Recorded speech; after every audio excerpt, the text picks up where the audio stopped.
Alright, hello, it's Count, and I'm doing the first episode of Trap Spotlights, in which I'll show you the traps and strategies that we've come up with for Capture the Gem. In the first few episodes, it's going to be more or less simple traps, but later on, maybe like third episode, fourth episode, we're going to get started in the more advanced concepts and traps and stuff like that. So stick with us if this stuff seems kind of obvious. Anyways, so starting off, first trap. Alright, so the first trap I like to call the concealed mine trap. See, as you can see, this just looks like an innocent pile of tree crap all over the ground right here. But then upon further inspection, actually I can't pick this up. Get out. Okay, and then when you actually take the crap off, you can see that there is a mine. It's not actually wired up, because I don't want to blow the whole place to smithereens. But as you can see, it's very hard to see unless you're like wearing a wiring accessory or something. Not an accessory, like just have something selected, or you know what you're looking for, which is kind of doubtful. A different way you could use it is like hook it up to your base, like I've done over here. Just assume this is your base and that's over there. Cover it up like I had before, and when they walk over there, you flip the switch. It's actually a bit easier to do because you actually know that they're going to be in the radius, as opposed to actually like jumping over it or seeing it before, like picking up the items and seeing it before it blows up. And yeah, so it has like some advantages for hooking it up to your base, but one disadvantage is that the wire is much more visible. Like, it's a lot easier to see than just two little specks of wire just right next to the ground.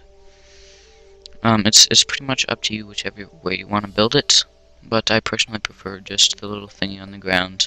If you are doing just the pressure plate and the explosive, you want to be like right next to them, but like out of screen resolution, so that the person won't know you're there and they won't be all stressed out and stuff.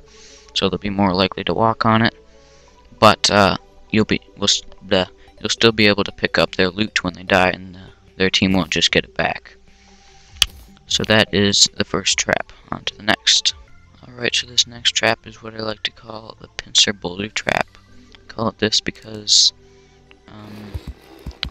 we have this hooked up so that when you pull that lever, these boulders up here will fall down, and we have this wall here so that it will roll right. And right after you pull that lever, you want to have like a little boulder drop place. If you didn't know, you can put boulders right on top of a platform and it'll roll immediately. So that saves having to hit the boulder. And you can also place several at a time. And then the main point of this is that you can flip that and then put some like that. Oh. Okay, yeah. And then they'll kind of get cut off in a pincer attack from the boulders, thus the name. This is really effective if the person doesn't know it's coming and they don't have a dual hook, don't really have anywhere to go. I mean, like if I was just standing here without my wings and my spectre boots, of course, then I probably would not be able to dodge it, because I mean there's like 5 boulders coming from each side. That's pretty hard to dodge. It's really easy to reload. You just grapple up here with your grappling hook, or your dual hook, assuming that you have one, and then you just fill it back up.